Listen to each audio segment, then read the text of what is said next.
Inena ni ma nyathi ma nyako ni oti. An gi penjo Susan, nikech gigi te winjo ka sani weche go eko ni wan e sirikal, wan wadwaro dongruok.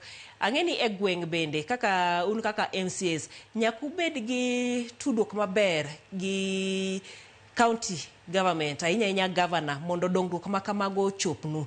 To ka en kamano to ere kaka samoro, nikech gimoro amoro ok nyal bedo makare. Kaponi ten county ok ti makare, bi nyalo sieme miwach ni ka to ok ni kare, nikech koro luor nitiere ni ibo mai gige dongruok moko mabiro iri.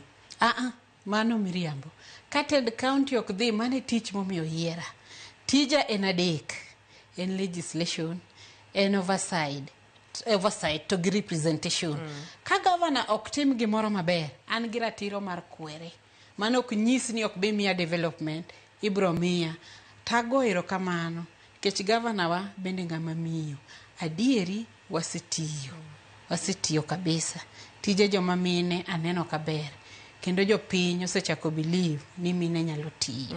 Kamano. Erokamano ahinya. Aneno ka sawa bende dhi karumo. Mana ka wang'iye sir kata jip ma mine yudo e paw siasa.